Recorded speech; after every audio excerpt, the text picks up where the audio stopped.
Welcome everyone back to Best Life's brand new podcast. I've got a wonderful guest with me today, the lovely Alice, a good friend of mine as well. And Alice, tell us a bit about yourself and what you do. Hello. My name is Alice Macleod. I head an association called Tribe. I work within the field of developmental psychology, and I'm an attachment specialist. What we do is a lot of learning and development, and a lot of the work that I personally do is around navigating the future, some futurist work. So we look at the future of skills, we look at changing societal norms and what that means for businesses. And we also look at consumer trends, like where that's taking us and what we need to be aware of, particularly with the next gen, and what's happening with emerging tech. That's kind of where I am. Fantastic and valuable work you do. And we met back on the NatWest Accelerator, didn't we? That must have been We did. 2 years It was a ago. bit like the kind of your first day at school, right? And I met you on the train. Yeah, it was. I was Yeah, chatting to a friend. I think it was a school dad. I said, "Oh yeah, I'm off to this incubator I've just started on," and you said, "I'm on that too," and you were literally sat yeah, next to me. it did. Yeah, the Brilliant. two people from Chipping Sudbury. Yeah, only two people. Amazing. So yeah, you're doing some incredibly valuable work, and thank you so much for coming on and telling us all about it. We're talking quite a lot today about caregiving and care responsibilities and how we balance that with our careers as well, particularly as women. So can you tell us a bit more about your experiences of how you've had to balance that in the past? Yeah, I think so. The work that we do, we look particularly look at equality, and people who face adversity coming into the workplace, no matter what that adversity is. Now, that doesn't mean that we can be experts in all fields. But what we like to try and do is bring organisations together. So working with guys like you and looking at those, at how we better support people. And I think that caregiving bit, unfortunately, is one of the things as we look to the future hasn't changed brilliantly. We're not getting much better support. And I know obviously politically right now, particularly around finances, that's quite tricky. For myself, I was just sort of thinking about my care journey. And working in education means I've worked with a lot of families who are carers and a lot of young carers. So I think it'd be good to talk about them today. Yeah. Particularly for myself, I had my son very young. I had my son on my own. So having an experience of trying to go into the working world as a single mum was quite tricky. I don't think Mm. I realised it at the time. And that was something when I was thinking about today, I was thinking about the reflection of that. I think a lot of carers actually don't realise quite how tough it is while they're in it. It's when you kind of start maybe coming out the side, you're like, God, this was really tough. And I think particularly for our young carers, actually, if you ask young carers what they need, they can't answer you because No. they have no concept of what could be better. And they just kind of get up and muddle along. And it's our responsibility as adults to recognise that and do something about it, even if somebody just keeps saying, I'm fine, I'm fine, I'm fine. I was thinking I've got some funny stories. So my first proper job was working for a charity which actually helped small businesses, and I was had a posh title of being called a training coordinator, which actually meant I just photocopied a lot. That's kind of all I did. But my son was 2 at the time. Now, at the time, my boss was a retired bank manager who'd taken over this charity, and he, by his own admission, was a bit of a dinosaur. And he said some things when he first joined about women wearing trouser suits, for example, which went down like really badly. But he was Classic. just kind of, but what he said to me on my very first day was that they recognised they'd taken a bit of a chance taking on a single mother. And I think he was trying to say that they recognised that I might need additional support, but it's not really what he said. And I just felt an enormous amount of pressure because of that. Yeah. And I found, so I moved my son's nursery so that it was closer to the office. So, I mean, like, you and I will know getting out of Bristol back to where we are can take an hour. And I thought if anything ever happened, I wanted him closer to me. So I moved into a nursery, but it wasn't a very good nursery. It just kept shutting. So like you go one morning, they'd have a flood or they'd have enough staff. Oh, Like it just seemed to happen all the time. But I was so petrified. I just couldn't tell work. There's just yeah. no way knowing. And my boss probably referenced daily that I had additional care needs. Like daily would Gosh. make some comment. But in a kind of it was seemingly supportive, but not. So one Yeah, of the just more saying it in the funny wrong stories, way. and I was reflecting on this with my son last night, who unfortunately does remember this. And he's So when now how old? he's now 27. Big boy. I know. So we were, so when the nursery used to shut, I used to take him to work and I used to hide him in the conference room. So I used to phone my dad. There was a really like 80s TV show where the woman used to hide her latest child in her drawer behind her desk, and it was a bit like that. So I worked 3 days a week when John was really little, but I worked very long hours. So I'd be like 8 or 6 kind of thing, sometimes longer. And just to try and Yeah. pack in as many hours as I could, but not over that time, which was great. So I always got on really early. So I'd hide him upstairs in the conference room and I'd watch out for my boss. And when he came in, I'd run down the stairs and I'd say, "Oh, like the conference room's really filthy. Like they've left it in such a mess." And I don't think he ever really knew what was going on in the training room anyway. So he'd be like, "All right." And I'd just go upstairs and like hide. And then I'd phone my dad, who lived the other side of Bath, and he would come and get him. But it would take him like 2 hours sometimes. So I'd just hide him in the morning. And then I'd have to sneak him down the next stairs to get him back out again. But I just think, and I know we're going to talk a little bit about where employers can get that wrong and get that right. And that's some of the advice that we try and do, right, is trying to help people who face Yeah. adversity in that way. But actually, my boss, I knew that it came from a good place. So I was trying not to take it as pressure. But Yeah. I remember once John not being very well. So I had absolutely no choice but to take a day off. And it was really difficult and it was all awkward. And then about a week later, I got food poisoning. But I Oh thought gosh. I can't do it again. So I just went to work. Like, and I was, well, Tough. like I can't even, even remembering it gives me goosebumps. But I just couldn't have 2 days off in a month. Like it's just, I knew how much that was going to be marked against me. And I knew Yeah. being a single mum that I didn't need a job. I needed a career.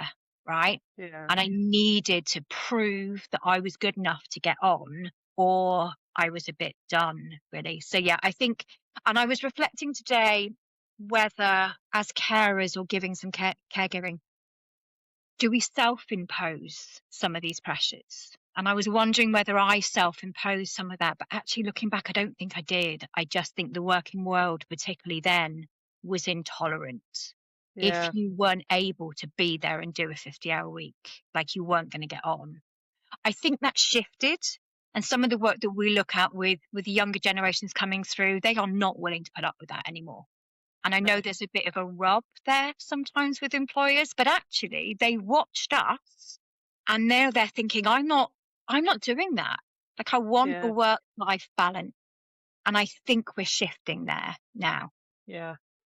And I think going through COVID as well, we probably saw, we had to put so much trust into employees. So hopefully, everything is much more outcomes based. There's a lot less, ticking time, like clock watching, Yeah. presenteeism, they call it, don't they? But it probably all still happens. And what do you wish, having looked back and you said your boss made some quite crude comments there about, we recognise that we've taken a risk here. What do you wish he had said? Um, I think I don't actually know that he would have had the reflection, to be honest. I think there is that recognition, but I suppose it's not talking as if it's a problem, right? Like we've Yeah, all got things to do. And I was thinking about so working. I then moved into the education. Once I did my degree, I moved into education. And in some ways, you would think that education would be a more caring sector because it gets it. But actually, my experience, particularly of senior schools, is it's even more pressured. So you have people who are working in a caring situation. They might be a teaching assistant, they might be an LSA, and they have their own family caring responsibilities as well. And actually, within that environment, you think that would be really supported, but it really wasn't, actually. I think secondary schools, particularly secondary schools that have a lot of high need, are very high pressured situations. You cannot let that down. So the pressure on carers, I think, within that working world was a lot harder. I was really grateful yeah, that by the time I worked in education, my son was a bit older and I was able to kind of manage that a bit better. But I do wonder yeah, whether there are still certain sectors and the ones that you wouldn't imagine. are really still quite tough for carers. I remember once, and this Mm. is slightly out of carers, but I remember once somebody saying to their boss in a school that she, because of her timetable, didn't have enough time to use the toilet. And Yeah. she was told that she was on a management pathway and she knew what she was signing up for. You're like, cool. I mean, that's illegal. So I think there are certain sectors that really do still need to look at this quite heavily. And that's something that we try and do, right? So we do these things called navigating the future. So we look at the future of skills, future of expectations, like stop moaning that younger people want different and better things. We're going to need to adapt to it. And we've now started being sector specific.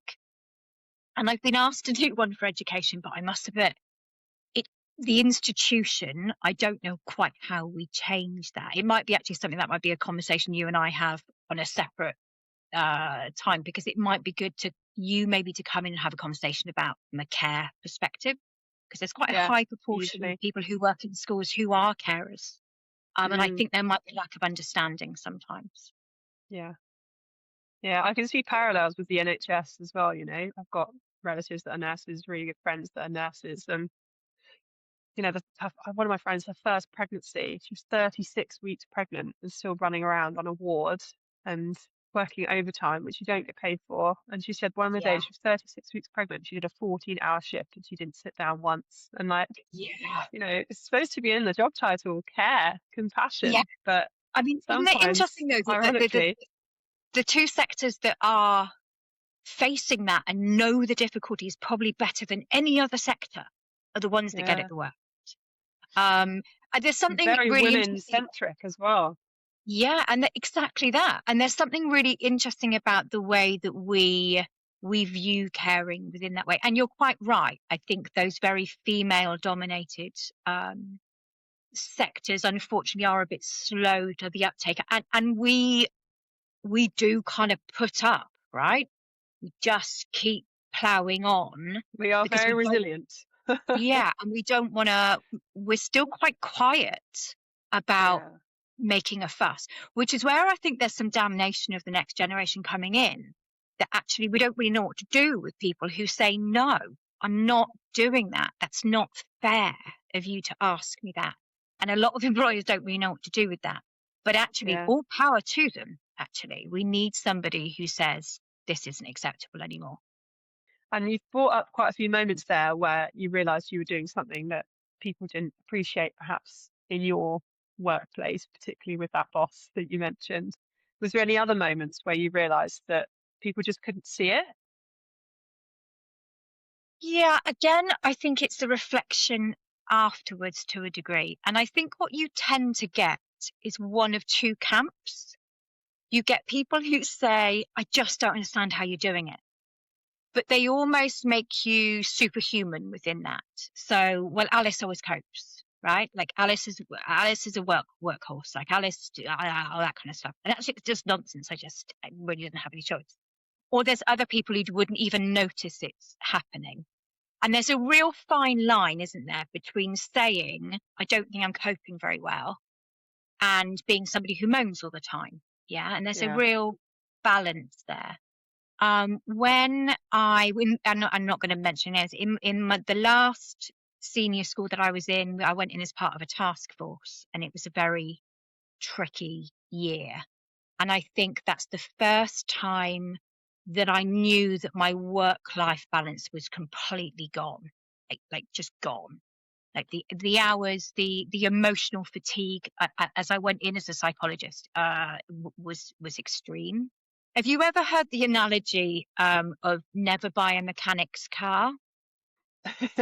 Yeah. Because a mechanic, when they get home, right, the last thing they want to do is fix their own car. And I was always really frightened that my son was going to be my mechanic's car, because I spent all day working therapeutically with children who are in real trouble. And Mm, I was always worried that I would get home and somehow miss that.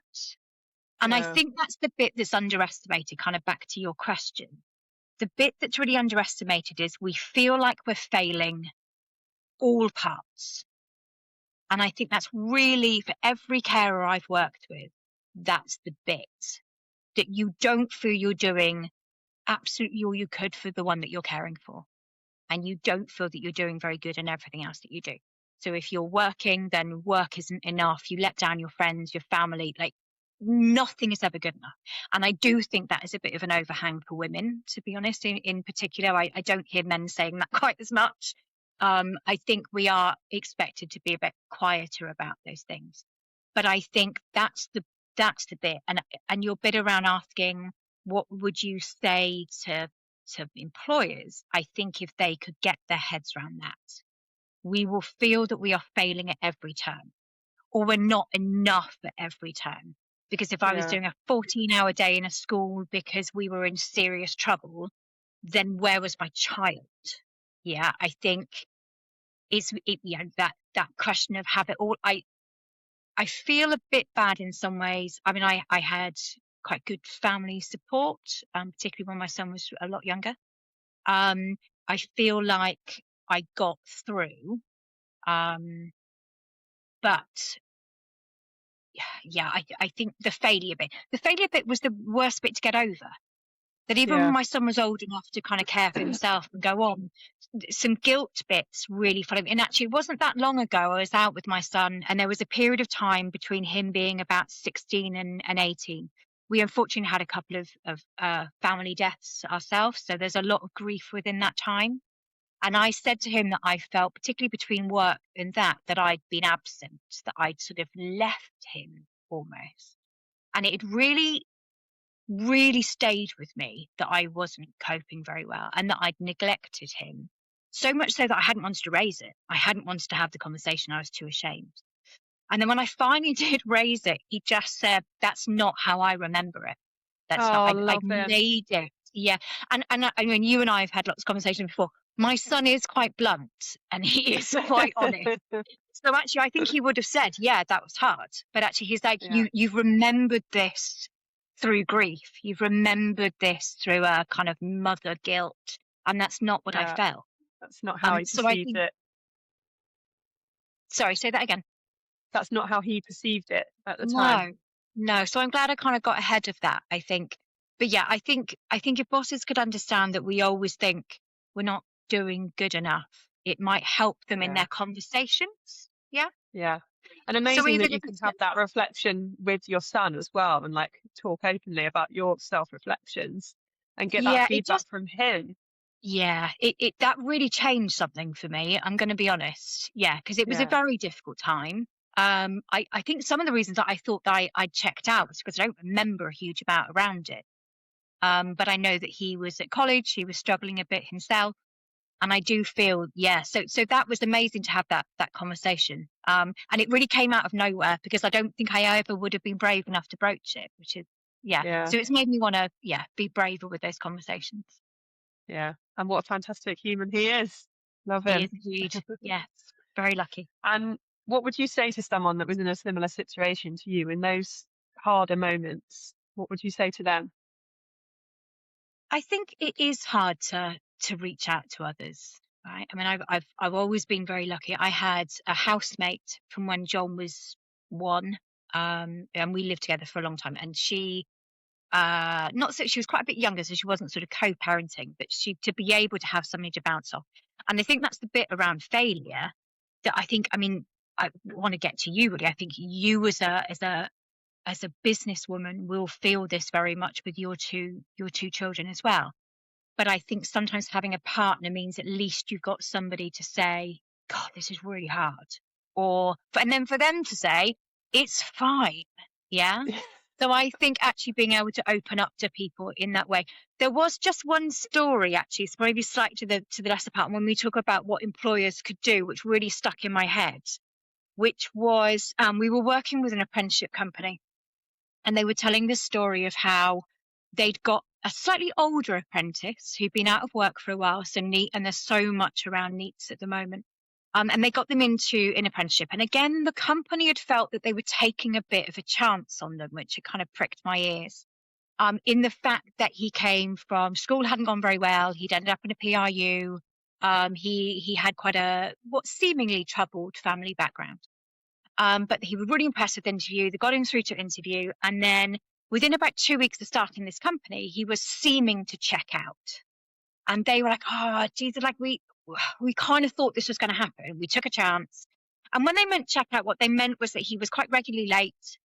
While he was there, he looked a bit disengaged. He always looked like he might kind of have like one foot out the door, right? And was kind of maybe on his phone a bit, all that kind of stuff. So luckily, like, we had a bit of a chat about maybe how you could broach that, because they were at the point they were just going to manage him out, right? Like, he's only an apprentice, he was just going to go. So we just talked about, and I think HR sometimes can mean that people get really frightened about having conversations, and we've dehumanized out of HR, ironically. And actually, we just talked about how to have, like, healthy, appropriate conversations, not like the ones my boss had with me, but that kind of thing. And what actually was happening was this guy, although he was 22, still lived at home, and he was the primary care of his mum who had MS. As he got the job, she unfortunately went into quite a decline and was having a real difficult time, and a difficult episode with her MS. So the reason that he was late to work in the morning was because if he didn't get her out of bed, physically get her out of bed, she wouldn't be out of bed all day. So it was making him late. The reason that he always looked a bit checked out and a bit stressed was because if he couldn't get hold of her on the phone, he didn't know what had happened. He didn't know if she'd had a fall. And that's what it was. So being able to Yeah. have and obviously, you know what it's like when we all start a new job, like, we're all pretend we're perfect, all that kind of, the stuff we've made up on the CV and all that kind of stuff. But actually, he was not going to turn around. Like, I was not going to turn around to my boss and tell them that the nursery was shut because I was too frightened of what that meant. He, times 100, didn't feel he was able to say, look, I'm a carer, this is what's happening. And again, I Yeah. think because carers do so much, often without realizing how difficult that is, because it's just part of their life and they love their mum, right? So this employer was like, this is fine. Like, we can do this. So they gave him a flexible start, easy as, yeah. They needed to flex it by like 25 minutes. Great. They gave him something to check in with, and they made sure that he could have regular breaks to be able to check in on mum and not feel that he had to hide it. Now, that not only saved his job and his apprenticeship, but that potentially changed his life, Yeah. right? That family's life. All they had to do was flexi start and be a nice human being and check in with him. Like, that's, every company is capable of doing that. And I think for us, that was a real cautionary tale around making assumptions about people. I think carers are the invisible ones often. I think it's not something we write down on our CV. Yeah, we don't Well, put, I think a lot of people don't recognize themselves as carers, do they? yeah, exactly that. Or if they do, it's become so normalized and they're such great people that, and also I think carers learn to adapt so quickly to situations, right? They Mm. can do 3 times the amount somebody else could do in an hour and they think that's normal. And that's Yeah. beautiful. Completely But agree. again, I think it's down to the employer to recognize and have sensible conversations around that. Yeah. I mean, I think one of the things my boss used to do, and I know this is very different, like having a child is not the same as caring for somebody. I'm not trying to draw that comparison. But my boss kind of continuously, almost sort of cheerleading me from the side, but in a really weird way, wasn't helpful. Yeah. It No. needs to be, rather than, oh God, I just don't know how you can do it, which wasn't helpful. But actually saying, is there something I could need? Yeah. Would it be helpful if we just gave you a slight flexible half an hour in the morning? Yeah. Would you like somewhere private to be able to have your check-in? Like, it's that stuff, I think. And sometimes Yeah. we need to get ahead of that as an employer and not rely on the carer to come to us to say it. Yeah. And how do you think employers can look at sort of work outcomes and measure success in the workplace better? I mean, I think we are getting there. One of the things interestingly coming out of the pandemic is making the working from home, right?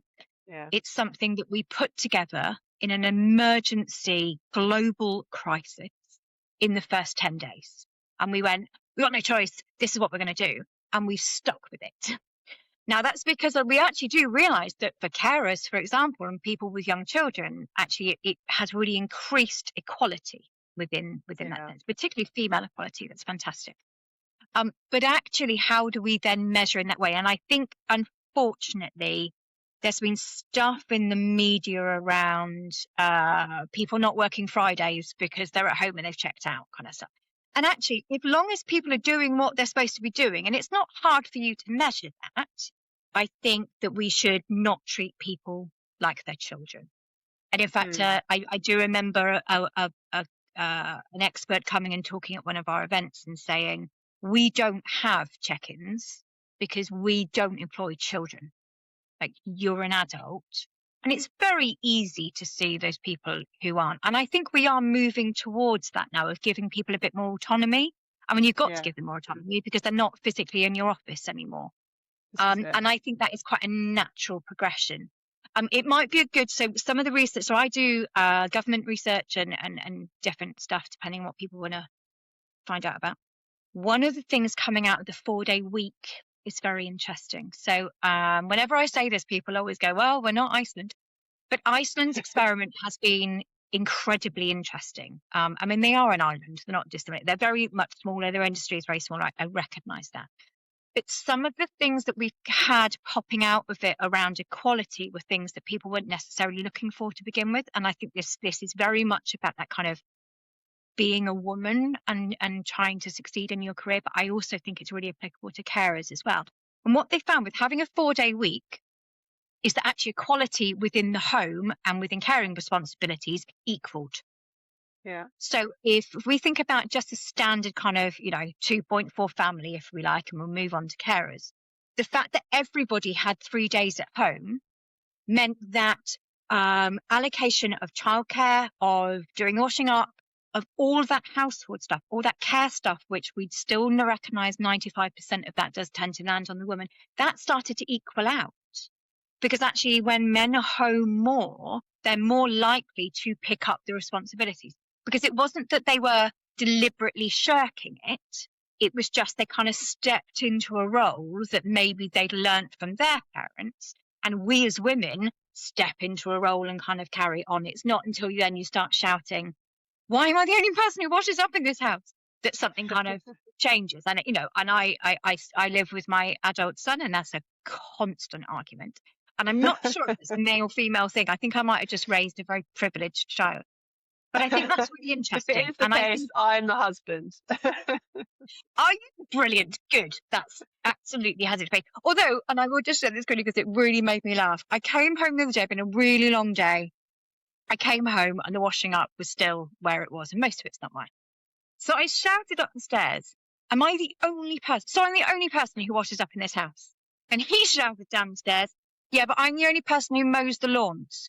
And I completely, as I'd walked in, not noticed that he'd, and I was like, this was just such a wrong day to pick the argument about the washing up when he quite rightly had mowed all the lawns. So, yeah, I felt a bit guilty Oh, about that.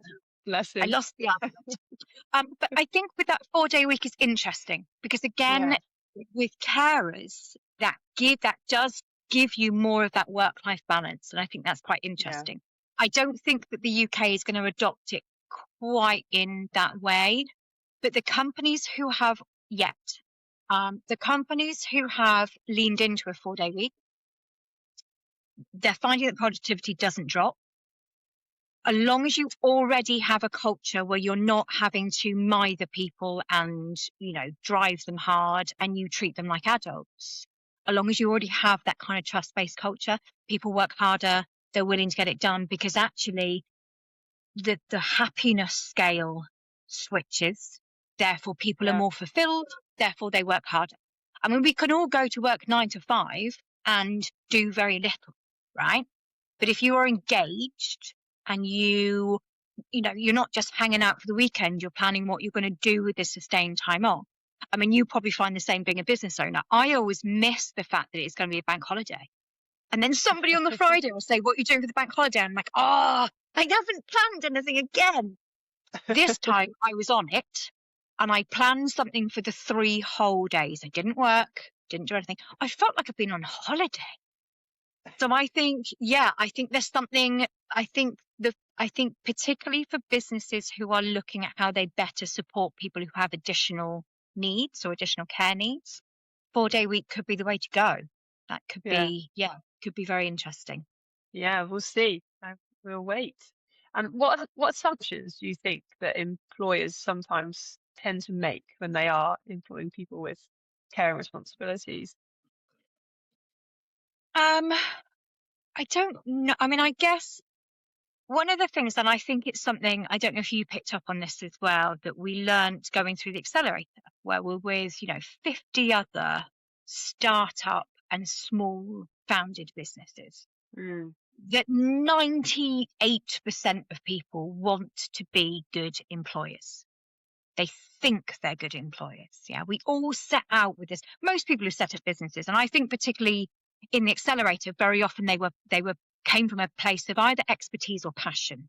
Yeah, there are a couple of finance bros, but actually most of us had set up something we're that we both were. we're both thinking of the same people there. I Yeah, know we isn't it? are. Yeah, and like they have their own table. I mean, actually, very nice people, but yeah, but we're there for slightly different reasons. I think for us, like building that community and getting the things. And I think there was an HR trainer who came in and said something really interesting, which was when we all start out our business, we start employing people. We're like, nope, we want them to have holiday, we want this, we want that. We give them the world. And then 2 years later, we go back to the same HR head and we say they take advantage. And there's a part of kind of I think there's a feeling that the more you give, sometimes the more people take. I really disagreed with that. And I think a lot of the statistics that we look at, if you give people validation, so you are validating who they are, where they are, yeah? So come and meet them where they are, whether they have care responsibilities, whether they can't stay past 5 o'clock because actually they have that hard stop because of childcare or whatever, that actually you need to respect that. So you as the employer go to them to where they are, not expecting them. Does that make sense? Like Yeah. you've got to Yeah, get them where absolutely. they are and understand where they are. And I Yeah. think that's probably the place. And I think the misperception that people have is that if I don't know, if they're just half decent, it will be fine. But actually, if you want to be a good employee, you have to go further than that. And I suppose it's back to you have to ask the right questions because somebody's not always going to tell you they're struggling. In fact, younger Yeah. people and people with care responsibility particularly are not going to share with you that they're really struggling. So it's your responsibility. And if you started out your business like we all did, wanting to be a good person and wanting to be a good employer, then it shouldn't matter how big you get, that all of your leaders should be singing that. I'm just Yeah. doing a really interesting piece at the moment with the menopause clinic, where all the new legislation's coming in around menopause in 2027, and that's going to really sort of it's almost making its own protected characteristic, as opposed to it being under certain other policies. And it's been really interesting. So we've written some senior team guidance on what they're supposed to do with that, and it's very much around you've got to go to the person and where they are. Yeah, you've Yeah. got to treat them as they are, validate what they're feeling and who they are. And I think if we did that for anybody who is facing adversity, including carers, then we can't go too wrong. I think some employers worry that they're going to have to give some dispensation here, or that actually we're just going to have to make sure that they're not going to work hard enough. Or that's absolute nonsense. The more you empower somebody, the harder they'll work for you.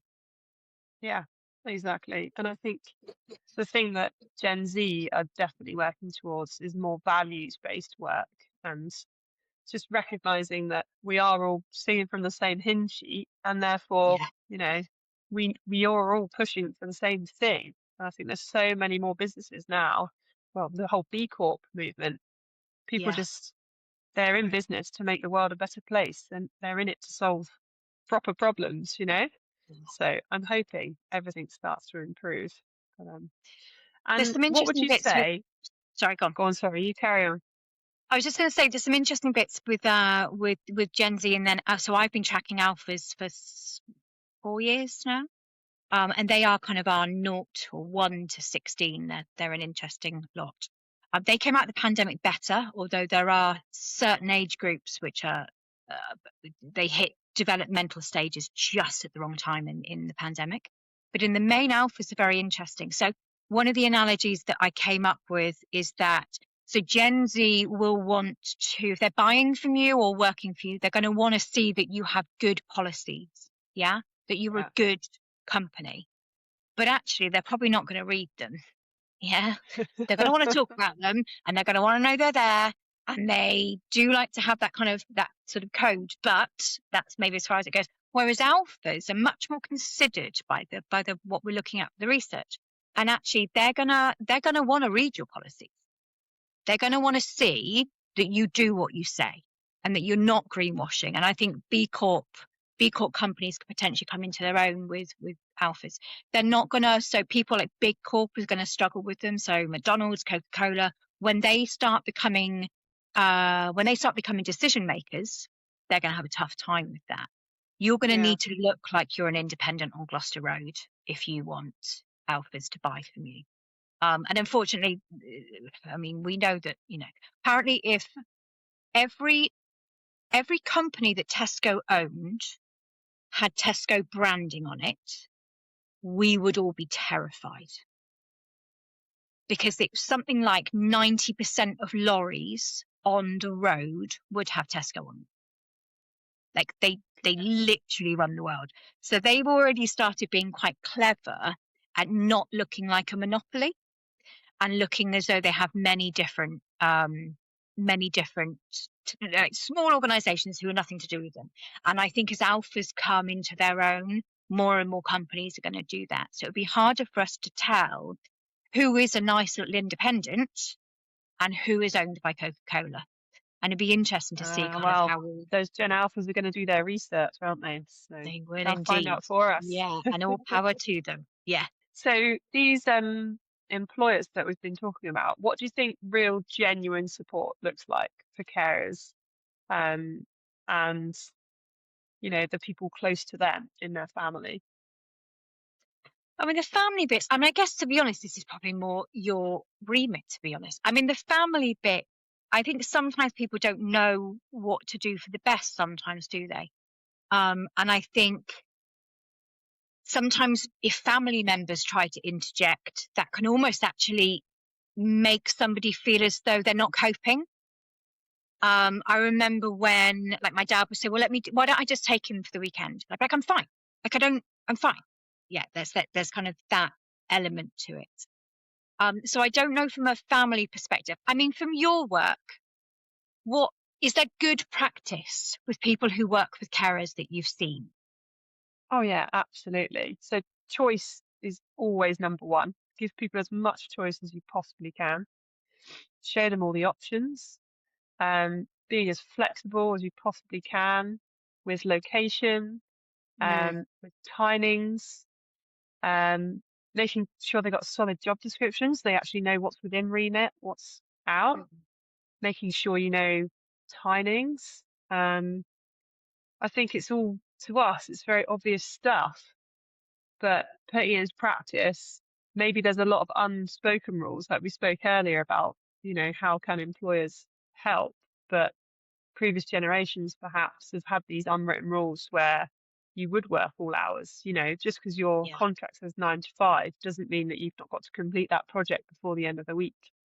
But I think the way we work anyway, we're very outcomes focused. We're very asset led from the individual perspective. So we work to everyone's strengths. So hopefully in the future, and I think even within the past 10, 15 years, we've become so much more knowledgeable about personality traits, Mm. about, personality profiling, and also what that looks like as a team.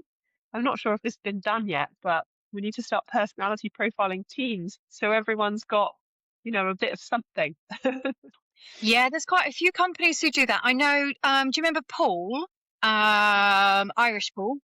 And Yeah, I knew Jess, what are they? Inclusive Futures. They were yeah, doing some this profiling stuff for teams. Um, fascinating. yeah, I think, yeah, I guess it depends on how big you are.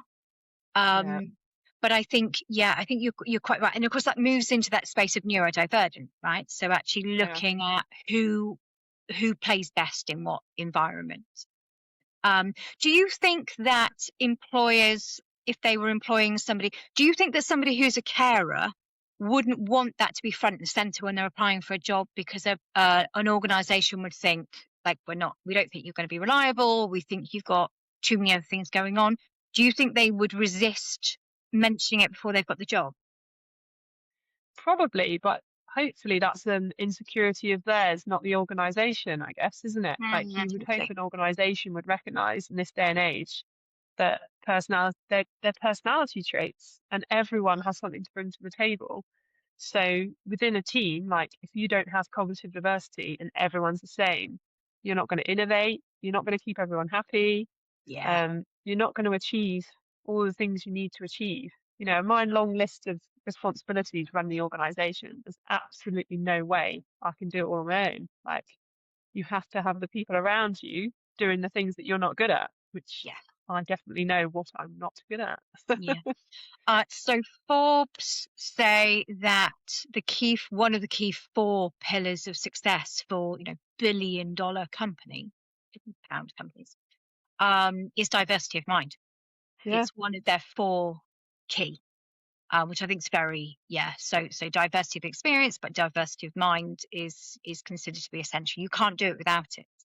no, And I think with some of the pushback on DEI, which we thought was sort of an American thing, but it is pushing here as well.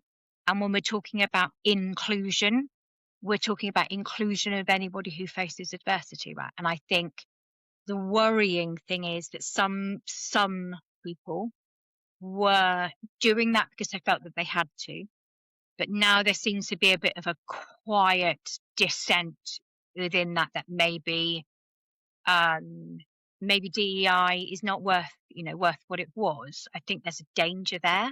And I think there is a danger to everyone. There's a danger to carers. There's a danger to people who have any kind of difference. And that's before we even look at people who are going to be severely affected by that. I mean, Bianca, that we worked with in the accelerator, is constantly fighting the good fight, with her Race Ahead program. But I know for her and others in the sector, it's been tough out there right now. yeah, There does seem to be a little bit of a murmuring. And I think that sometimes we think, maybe from our chipping sodbury perspective, that doesn't affect us, but it does. Yeah. Because it affects everybody who faces adversity. And I think people forget that. Sorry, I was going to promise not to be political today, but yeah, yeah, I think, yeah, there's some difficulties out there right now, right? there is. There's also a real trend in more women in leadership. So Yeah. hopefully that gives us some positivity because then you have even more empathy at the top, and Yeah. also the decisions that they're making reflect the whole workforce, not just half of it or less than half of it. Yeah. Yeah. Yeah. Yeah. um, Absolutely. Yeah. so I'm feeling hopeful. And where do you see things getting better in how men and women share care and careers? Yeah. I mean, the trajectory looks good, has looked good for a while. There are some more worrying things. So when we talk about, so I've just done quite a large body of work around rewrite. So, I have Support Youth UK as well, and we write social emotional mental health programming. We've just done a huge body of work around peer-on-peer harassment, and some of the more sexualized stuff, on the back of adolescence, which was fantastic that raised such awareness. The Yeah, I've seen a research that TV came program. out of that, when we were looking at coercive control, when we were looking at different parameters around relationships for young people, I think, my work often has looked at the darker side of humanity. Yeah, I'm in human development, but I have often worked within adverse behaviors. Some of the traits that we're looking at when we're looking at equality between men and women is, I think, probably the most frightened I've ever been of possibly where we're going.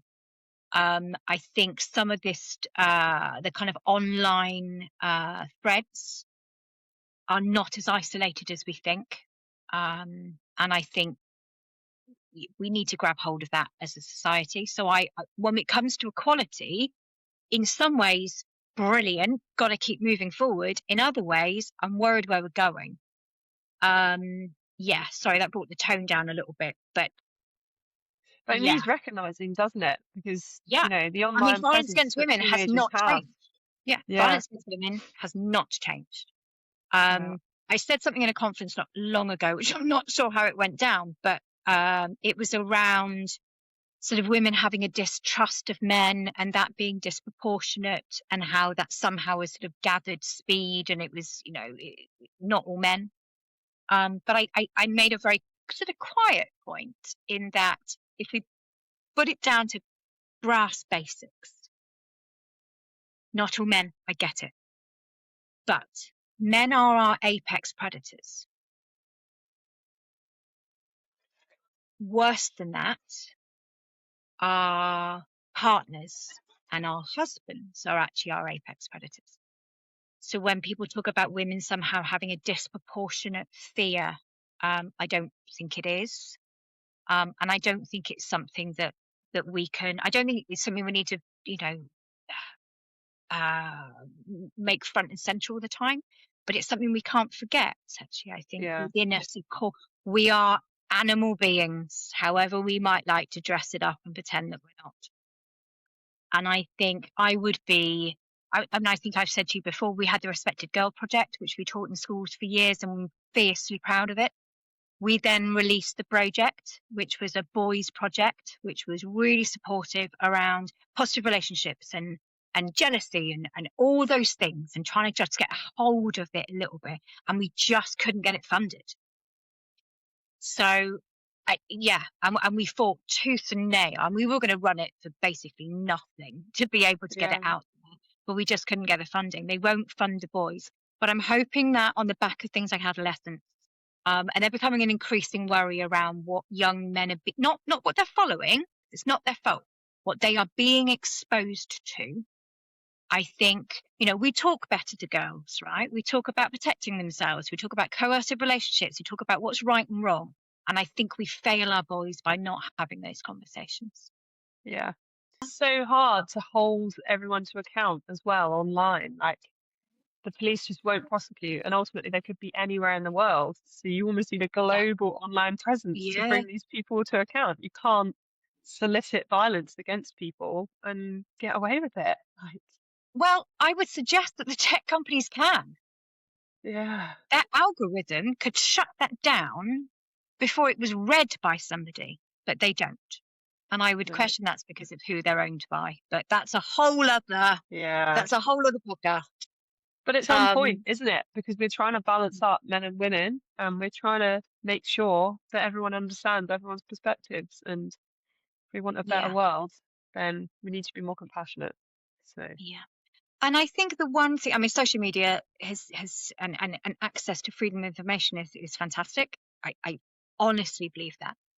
I think that the one thing with societies, and it's something, I obviously look at more with my kind of emerging societal trends work, but actually a divided society is easier to control. So while we're looking over there, it's something we're frightened of over there, then we're not looking at kind of what's happening around us. And I think the one thing that the internet and social media has done is it's the ability to polarize us.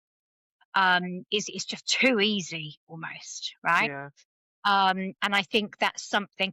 Interestingly, some of the data coming out from alphas, and it'll be very interesting. So your daughters are alphas, and female alphas are likely to be, well, what's looking at right now, they are obviously going to be the most tech literate, but they are looking to be the most emotionally literate we've ever had, ever had. And there's a real sense that they will turn things around. Now, I'm quite interested, although I think I'll probably be retired by then, although maybe I'll never retire. I don't know. The way alphas raise their children is going to be possibly like nothing we've seen before. I think there could be a real kickback from any of that tech stuff. Although, to be honest, we're likely to be so immersed in it by then that we won't maybe know the difference too much. But actually, I think alphas are gonna. I think they're gonna have it. I think they're gonna literally rule the world, and they're gonna come in really fast as well. I think we're gonna have quite young leaders coming out of where the moment with Gen Z, we're feeling that there's developmental gaps. We're not quite ready for them to be leaders. Or they're saying, I don't want it. It looks like a terrible job. I don't want to be a leader. Whereas I think alphas are likely to come in, they're emotionally strong, they're regulated. I think they're likely to come in and you're going to be turning around and going, my boss is 25. Because they're going to be ready. They are. I feel in some ways, and I don't know whether every kind of psychologist thinks this. I feel like I was born at just the right time because I've just got that kind of real good bit of my career. Like I feel I have quite a good voice now. Like people seem to like what I'm saying sometimes, or not. That watching alphas coming through, I think is going to be one of the greatest things in my career. I cannot wait to see what they do. But we need to guard them. They're still babies, and as a society, we have to take care of them. Indeed. I'm looking to my 2 daughters now thinking, oh my goodness. I They're think going the to be world is brighter for absolute them. lions. Yeah, yes, they are going to be lions. And that's the bit. I had a meeting with somebody this morning from the Combined Authority, and she said that her daughter, what did she say she was? Something like tenacious or something, or Oh outspoken. yeah, And I in said, God, spades. we want outspoken girls. Yeah. That's Which the is bit. I'm just imagining them both stood on a wall with their head to the side, with their hands on their hips doing the Matilda effect. Jen's nodding as well. Also Yeah, having a daughter. that's it. Yeah. And I That's think Gen we need Alpha. to, as society, we take things very seriously. Yeah. And there are a lot of things which are really terrible. And we need to, like we've just been talking about, like we cannot be blind to certain things. But actually, No. I think that whimsical part, I'm just about to do a conference for conference buyers, if that makes sense. So I've been looking at the event industry and how that's going to move forward. And one of the things that actually I'm trying to get them to agree to is that if you give somebody a shiny sticker, I don't care if they're 5 years old or 50, they will love it. So actually, if we move a bit into gamification, and if we move Yeah. into just trying to bring a bit more childlike wonder, we could all keep that a little bit.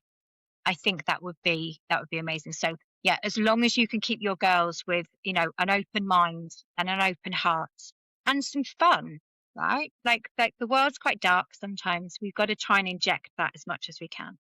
Yeah. I'm hopeful. I'm hopeful. I know. Yeah. And thank you Yes. so much for all the work you do, Alice. It's absolutely incredible. And if you Oh, want and to check out, to you yeah, too, my darling. brilliant. And if you want to check out Alice's work, she's Tribe Associates. I'm sure you can find her on Google. And Yeah. our work as well at Best Life. If you want to find us, we're www.bestlife.org.uk. We've got day clubs across South Gloss and Bristol. We're supporting unpaid carers as best we can. Thank you so much, Alice, for coming on our podcast. You've been Yep. Thank absolutely you. And amazing, and it's been I will see you in real fascinating. life very soon. Hope to see you in real life very soon.